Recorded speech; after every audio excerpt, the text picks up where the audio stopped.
ஒரு உண்மையான சம்பவத்தை நான் உங்களுக்கு சொல்கிறேன். ஒரு சின்ன பொண்ணு +2 முடிச்சுட்டு கனவுகளோடு இருக்கா. அவளுக்கு அம்மா அப்பா கல்யாணத்துக்கு ரெடி பண்ணுறாங்க. அவள் அடுத்த கட்ட காலேஜ் போகணுன்னு படிக்கணும்னு நான் ஆசைப்பட்றேன். 2 3 பெண் குழந்தைங்கன்னு சொல்லிட்டு அப்பா அம்மா வலுக்கட்டாயமாக ஒருத்தர் கல்யாணம் பண்ணிடுறாரு. ஏஜ் டிஃப்ரென்ஸு இவளுக்கு 18 வயசு, அவருக்கு வந்து 32 32 வயசில் கல்யாணம் பண்ணிடுறாங்க. அவர் ஒரு மளிகை கடை ஓனர். அவர் என்ன பண்ணுறாருன்னா, அந்த பிள்ளையை போட்டு அப்படி வேலை பிடுங்குறார், வேலையை போட்டு ப்ரெஷர் கொடுக்குறாரு.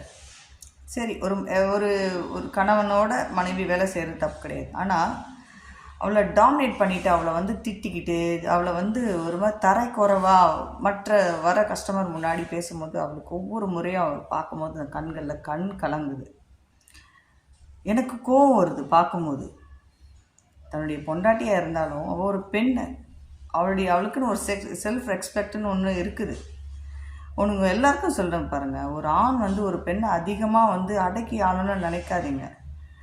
ஏன்னா உங்கள் கஷ்டத்துலேயும் நஷ்டத்துலேயும் இன்பத்துலேயும் துன்பத்துலேயும் சுகத்துலேயும் சுகவீனத்துலேயும் உங்கள் கூட இருக்கணுன்னு தான் உங்களுக்குன்னு ஒரு வாழ்க்கை துணையை கடவுள் அமைச்சு கொடுக்குறாரு. அதை நீங்கள் கெடுத்துக்காதீங்க. ஏன்னா ஏன் கெடுத்துக்காதீங்கன்னா, ஒரு கட்டத்துக்கு மேலே கோவம் என்ன தெரியுமாகும், சாதிக்கிறன்ற உணர்வு அதிகமாக கொண்டு வந்துடும். அது எந்த லெவலுக்கு வேணால் போகணும்னு இந்த மைண்ட் வந்து சொல்ல ஆரம்பிச்சிடும். சரிங்களா? பெண்களை தட்டி கொடுத்து வேலை வாங்குங்க, அடக்கி ஆகணும்னு நினைக்காதீங்க. அந்த பொண்ணுக்கு ஒரே ஒரு அட்வைஸ் தான் நான் பண்ணேன். முடிஞ்ச அளவுக்கு ஏதாவது படிக்க நீ ட்ரை பண்ண. படிக்க விட மாட்டார். அப்போ வண்டி ஓட்ட கற்றுக்கோ. நான் சொன்னது இதே விஷயந்தான், வண்டி ஓட்ட கற்றுக்கோ. இன்றைக்கி எல்லா பெண்களும் வண்டியில் கணவரோட உட்காந்து தோல் மேலே கை போட்டு போகணுன்னு நினைக்கிற பெண்களாக இருந்தால் மாறிடுங்க. அவர் பைக் ஓட்டுறாருனா நீங்கள் ஸ்கூட்டி ஓட்டுங்க, கார் ஓட்டுறனா நீங்கள் கூட கார் ஓட்டணும்னு நினைங்க, அவர் கூட ஈக்குவலாக போகணுன்னு நினைங்க. சரிங்களா? தோல் மேலே கை போட்டு போகிற பெண்களாக இருந்தீங்கன்னா தயவுசெய்து மாறுங்க. வீட்டில் வேலை பாருங்கள்.